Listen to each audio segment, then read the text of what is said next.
It's the hardest part of the ring. Hey, the hardest part of the ring. You got the guy in an abdominal stretch, and you grab the rope for extra leverage. And you get a concussion from the angry rush, and you get paid with a diet soft beverage on the hardest part of the ring. Hey, the hardest part of the ring. Sometimes you go over the top rope, and you bang your head on the ring apron. Don't do that. That's when you feel like a big dope. They're the worst bumps you can be taking. Oh, it's the hardest part of the ring. The hardest part of the ring. Now double claps. Clap, clap, clap, clap, clap, clap, clap, clap, clap, clap, clap. The hardest part of the ring. The hardest part of the ring. Ba-da-ba-da. Whoa, yay. What is going on, Bob Squad? How the hell are we? What are we doing? What you up to right now? You doing stuff, you saying things, you flapping your gums, twiddling your thumbs, whistling Dixie, waxing philosophical, shooting the breeze and chewing the fat. What do you say? What do you know? How's tricks? How's kids? Some weather we're having? Are we saving trees, hugging whales, kissing hands, and shaking babies? What are we doing? It's the hardest part of the ring. And what are we talking about, Bob Squad? I will tell you. We are talking about the Hulu edition. Hulu edition. Not limited enough commercial interruption. The WWE Monday Night Raw, October 10th of 2022. We are hot off the heels of Extreme Rules. Hot off the heels of the return of Bray Wyatt. The smashing of Beth Phoenix's head. The title not being defended. We start off, we're in Brooklyn, we're in Barclays. Yay, we're in Brooklyn, everything's gonna be ironic. Okay. We open a show with Hulk Hogan slamming Andre the Giant. I kid you not. And then D-Generation X, a bunch of 50-year-old dudes. DX has reunited for this event because Triple H is in charge. This group existed for a year and a half, and we've had 98 reunions, and it's 25 years since the formation of DX. So it's everyone but Billy Gunn. It's Triple H, Shawn Michaels, Road Dogg, and Sean Waltman, X-Pac are there. Billy Gunn works for the company, the competition for another company, and China, of course, is not alive. So there you go. And Rick Rude's not alive either. He's also dead. They never mentioned him. He was one of the original members, but he went to Nitro at the same time because they're all his tapes. So he was on two shows at once, and he had like a beard on one and not a beard on the other. I forget which was which. It's a whole thing. It's not important right now. Anyway, they made a bunch of They made a bunch of puns about cocks. They had a bunch of rubber chickens lying around for no reason other than them to talk about cocks and choking chickens and be 13 years old. And it's childish. I was embarrassed. I was never a DX guy. I was a Steve Austin guy. I liked the NWO when they were cool. I think everyone did. You couldn't not. But DX never really. I thought it was kind of embarrassing to run around yelling "suck it," even in my most immature days. I thought it's a little silly. Are we pointing to our crotches? We don't need to do that. And later on it gets sillier. They end the show with them just saying, "Let's get ready to suck it." Well, what? Who are we? What are we doing? What are we getting ready to do? Let's not say we didn't. Oh, the announced team is different. The Irish guy is no longer backstage telling people he's Irish. He's on the entire broadcast, the whole 3 hours, the whole kit and caboodle, the whole ball of wax, the whole 9 yards, the whole enchilada. That's 4. That was pretty good. Telling people he's Irish. And he's with Corey Graves. I'll say this about the two of them off the top because I'll forget otherwise. This was fun. The fact that the guy has an accent. Well, if you're in America, you think he has an accent. If you're in Ireland, not so much, I suppose. But it makes the show sound different. It adds a different flavor to it, and also the dynamic was different. They didn't have Kevin Patrick, I think the guy's name is. They didn't have him be the Byron Saxton and just get abused and have Corey just yell at him.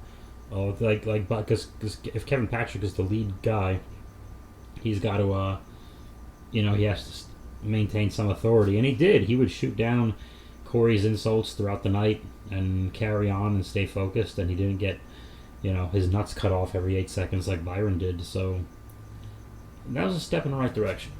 Because Corey's been flying a little close to the sun, some of his comments on the show lately, especially when I think he knows Triple H isn't listening because he's in the ring. But anyway, the best segment of the night happens right away. The Bloodline is here. Roman Reigns, the champion, with his cousins, the Usos, and Solo Sikoa, and honorary Us Sami Zayn. Sorry, I'm burping up my kombucha here. Honorary Us Sami Zayn. They were very entertaining, with Sami Zayn getting on Jey Uso's case, and Roman Reigns backing it up and getting Jey madder and madder and madder, and Sami being as annoying as he possibly could. This was a lot of fun. Sami's a natural at this. Him preaching about what it's like to be an Us and part of the bloodline of the Samoan dynasty is hilarious. You can tell they're all having fun with it. They're all having fun with it. For Roman to kick back, and Roman, honestly, he just gets to do less work. You know, he's loving this. He says they acknowledge me, and then he just leans on the ropes and just watches it play out. And the hardest part of their job is probably just keeping a straight face, most likely. Even Heyman didn't have to do much. They're like, no, let's watch this. People love Sami. They're waiting for that face turn. But I think it'll be sad when it comes that we'll miss out on all this. And this went from the most entertaining thing of the night quickly to shit, I gotta say. Because I usually like Riddle, but Riddle ruined this. They got him dumber than ever. I know he does really talk like that in that stoner voice, but it's a little too heavy sometimes. And he's a comical person, but he's not funny. He's not a funny guy. Like Sami Zayn is clearly a funny guy. Kevin Owens is a funny guy. Riddle is a guy. There's being funny and having a sense of humor are not the same thing. For years, they tried to convince us John Cena was a funny guy. John Cena is not a funny guy. He has a sense of humor. He recognizes funny. He reacts to funny. He doesn't mind laughing. That doesn't mean you're a funny guy. Triple H, kind of a funny guy. But funny and having a sense of humor are not the same thing. And what's his face? Riddle's a guy with a sense of humor. So it just doesn't always work. It's a fine line, and it's always tricky in wrestling too. So anyway, they just have him as a dumbass. He just won the main event of a pay-per-view. Beat their top heel, Seth Rollins, really. He really is the top heel in the company. I mean, minus the champion, but you know what I mean. The top heel on Raw, for sure. Riddle just beat him on a pay-per-view in a special cage, fight pit, whatever thing. And he's like a goof, and he challenges Sami Zayn for really, apparently no reason. And they set that up for later. Like, okay, they just need a baby face for Sami to go against. But they really could have done this with a handful of guys, I think. Anyway, Rey Mysterio, there's a break with commercial interruption, but not limited nearly enough. Rey Mysterio wrestles Chad Gable for 2 minutes and a Judgment Day come out. And eventually Rey wrestles Chad some more and pins him 1, 2, 3. There you go. And there's a big aftermath. It takes 16 days. Dominic Mysterio slaps his father Rey. Everyone's upset. Rey's doing a great job selling his anger and struggling not to hit Dominic, even though we know the place will explode the day that he eventually does. And they're doing the whole thing. Eventually this leads to the Judgment Day being left alone. And Finn Balor is just saying whatever the hell. He's talking with AJ Styles. Finn says the phrase "too legit to quit," which is a popular MC Hammer song from 92? Something like that, with the hand signal and everything else. And I think they're just being goofy to make each other laugh, but keeping a straight face and hoping old man Triple H doesn't recognize the reference, and he should. He's still young enough to know that one. Because he would have only been like 20-ish when I came out. Okay, who cares? He also refers to AJ Styles as Uncle Alan. Now, a lot of people know Alan is AJ Styles' real name. Well, Finn said it on TV, so now I can say Uncle Alan may have been a backstage nickname, kind of ribbing AJ for his age. I think he's 45. So I think it's a thing they call him in the back, and Finn brought that on TV, so it's not on me. Okay. What happens? Oh, this wonderful picture where AJ Styles is almost ready to give into the Judgment Day, and of course, you know, he's not. And him and Finn have a long embrace and just gaze into each other's eyes.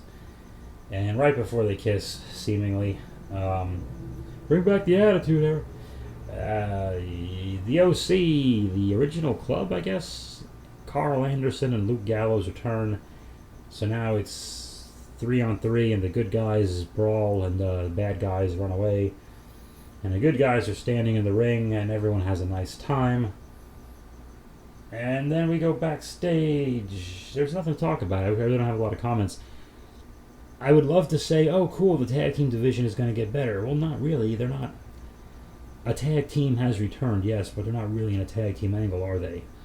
They're in a faction versus faction thing going, which is fine, but I'm just saying, don't get too excited. Oh, the tag teams are coming back. Nah. Gallows and Anderson didn't come back and beat up Chad Gable and Otis, for that matter, which are technically a tag team. That didn't happen. They came. They're gonna fight with the Judgment Day, and ultimately lose because the Judgment Day needs to win right before either Edge or Rey Mysterio get theirs. Because Beth has to get hers on Rhea, and Edge wins that by default. And eventually Rey has got to get to Dominic, which I think they're going to go a long. I don't see that happening anytime soon. That might not happen till WrestleMania, for all we know. I mean, they are taking their damn time. But we are backstage. There's a fancy big car and the Usos, and the whole bloodline gets into it except for Jey Uso. And Roman says, you got to stay here and make sure Sami Zayn defeats Riddle. And Jey is upset because, and this is the least believable part, Jey is upset because they are all going to Manhattan via car, and he's not going with them. Hey Jey, you want to drive into Manhattan from Brooklyn and putz around and sit in traffic on your way to an overpriced club? Yeah, you don't. All right, stay in Brooklyn. The train's probably down, so you got nowhere to stay. Yeah, I would actually get that car. Forget Manhattan. Go to LaGuardia Airport and get out of there. Well, Kennedy's closer, isn't it? Who cares? Get out. Okay. They replay the entire 5-minute Bray Wyatt return from the pay-per-view, which I think kind of misled people. They thought Bray was going to be there, and he wasn't. Bray will be on SmackDown, as Bob predicted. Bray's most likely going to SmackDown. My guess is he'll do a little spooky versus spooky thing with Karrion Kross. I am guessing, but I would like to see him and Roman ultimately do a thing. What are we doing here? Bobby Lashley is in the ring and he's going to wrestle Seth Rollins for the U.S. Championship, but no. Brock Lesnar returns just in the middle of the freaking show. Lesnar says pretty much nothing and F5s Lashley and gives him a German suplex, but then I think Lesnar realized Lashley always takes those on his shoulder, so then he just gave him another F5. I think there's a break. Seth Rollins comes out, taunts Bobby Lashley about you're not being a man, you're not being a hero, you're not being a fighting champion, you're not even being a soldier, because Lashley was in the military and such. And of course Lashley's pride gets the better of him, and they have a match back and forth for a few minutes, and Seth Rollins is the new U.S. champion. So a lot has happened here. A lot has happened. We had Cox, we had an Irish guy, we had a bloodline, we had a return of a tag team that's not going to wrestle many tag team matches. We had people pretending they want to go to Manhattan, and Brock Lesnar returned, and the show's only half over. So anyway, Seth Rollins he's the main guy on Raw anyway. Might as well put the only singles title on Raw on Seth Rollins. And what happened? Bobby Lashley is with Byron Saxton in the back. Usually, Bobby Lashley would be in the back with an Irish guy, but the Irish guy is out front, telling people he's Irish, and Byron Saxton is in the back, not getting insulted by Corey Graves. And Bobby is very angry. Okay? Bray Wyatt, they replayed the thing that was, you couldn't hear the part where the mask says spooky stuff. You couldn't hear it, and it's really difficult to hear with no noise, honestly. They just overdid all the muffling and distortion and stuff. You couldn't hear any of the words at all during a pay-per-view, so they replayed it with no audience sound, and something about revel in what you are, which is some cryptic something. I don't know what that means, but whatever. Riddle wrestles Sami Zayn, and with Jey Uso and Jim Uso at ringside. And this was interesting. This this was not a match. I mean, this was a match that had a break in the middle, and there were two guys doing wrestling moves to each other. But really, this wasn't a wrestling match. This was a big angle, is what this match was. It was just an angle. Because it was probably a very difficult match to work, because the entire match, they have to sell Jey Uso trying to interfere but not succeeding, so purposely being caught by the ref. For Sami Zayn has to tell Jey Uso not to help him while turning around to get beat up by Riddle. And then Jimmy Uso has to kind of play it down the middle, but get on both his case and Sami's case. And either way, you kind of knew, okay, so Riddle's winning this one and Sami has the easy out. And eventually that's what happened. Sami would tell Jey several times, don't interfere, I got this, I got this, I got this. And as soon as he gets in trouble, he's looking, why aren't you helping me? And Jey's like, oh, you got it. You thought you said you got this. And then he's mocking him and everything else. Sami Zayn loses. I think he gets hit with an RKO. Riddle's got Orton's moveset. But we know that on SmackDown, Jey will be in trouble for mocking Sami and not helping him win instead of... but he's going to tell Uso, he's going to tell Roman, he just did what Sami told, which is what you told me to do. It's going to be a whole thing. And it might be pretty good. It might be, they'll make it fun. So I'm looking forward to seeing clips of that on YouTube or Twitter or whatever. In the final segment, D-Generation X came out, said their old spiels word for word, made some jokes no one got. Shawn Michaels had his hat over his eyes, and then they said, 2 words for you, suck it, and let's get ready to suck it. So we're all going to start filleting men now, because DX told us to get excited about wieners in our mouths. Okie dokie. Well, that's what happened. I'm sorry this was so brief and so formulaic. This is a little more of a summary than a review than I usually do, but that's what happened on a show. Crazy stuff happened. This was one of those shows that does make you want to see what's going to happen next week. But that's the thing. You don't know if Brock Lesnar is going to be there next week. Obviously, DX is a one-time thing. The Bloodline's not going to be on the show next week. And Bray Wyatt, we know, won't be on the show next week. So basically, next week I expect to see a lot of Seth Rollins and Lashley stuff, is what was my guess. And a lot of Judgment Day, of course. That's going to be mainly the show, so it's going to be back to normal next week. They just went, everything was special for Brooklyn, and now we can go shove our thumbs up our asses in the meantime. It's going to be brief, guys. I got to cut it short. My foot, after 4 bouts of gout in my right foot, it finally went to my left foot.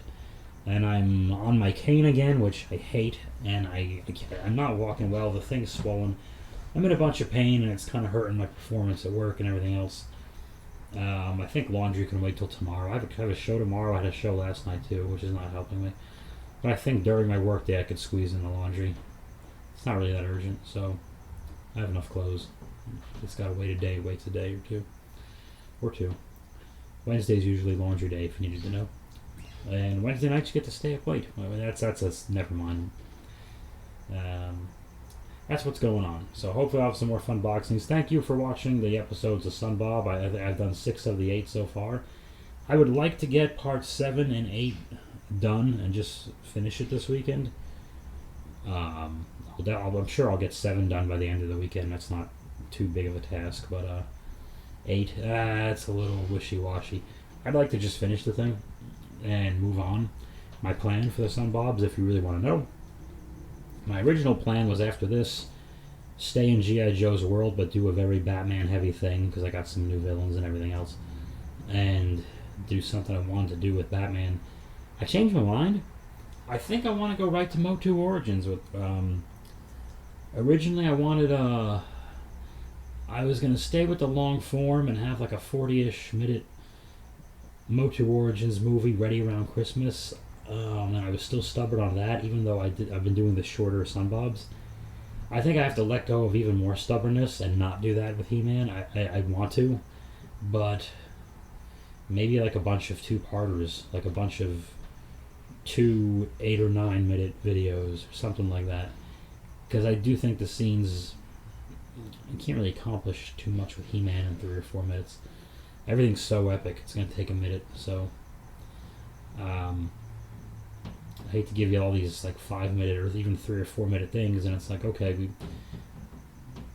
got nothing done. Like, I don't want to give you a bunch of scenes where nothing happens either. So that's not good either. So I don't know how I'm going to work that. But yeah, I'm going to have to, as much as I would rather keep doing the 40-minute movies, you know, I know it's not about the views, but more people do watch these things when they're just like more digestible bites, even if you do ultimately end up watching the exact same amount of time. But still, I want people to see the things. They are hard to do. They do beat me up pretty good sometimes. So that's what I'm doing with the Sunbobs right now. Like I said, jokes last night, jokes tomorrow night. That'll be that. Maybe I got some more. I got stuff to fun box. I have a lot of little things to fun box. I'm not really my toy. My big thing I got, and I'm gonna wait closer to Christmas, was I got the Blitzwing Legacy Transformers Blitzwing, a triple changer. I've never had a triple changer before. Oh, that's gonna drive me nuts because you know I'm bad at transforming the things. But that'll be like the big item, I think, for like a Christmas fun boxing. I'm just gonna tell you what I'm gonna do. That's what I'm doing. All right, guys. All right, I'm gonna lay down. Maybe I'll take a nude body wash. I like those, and I'll have some water. Staying hydrated. No wild cherry Pepsi Zero with the same great taste as wild cherry Pepsi, but none of the sugar, none of the calories. None of that, just water. Try to keep the inflammation in my damn foot down because I would like to walk tomorrow to the stage instead of being carried to it. That would be very nice. I have to go to sleep. I thank you, Bob Squad, for joining me on the hardest part of the ring. The hardest part of the ring. You got the something. Sometimes you get trapped in a headlock and you're worried about smearing your lip gloss. Shoot her off and take the shoulder block. Do the leapfrog, give her the hip toss. Oh, on the hardest part of the ring. Hey, the hardest part of the ring. Ba-da-ba-da.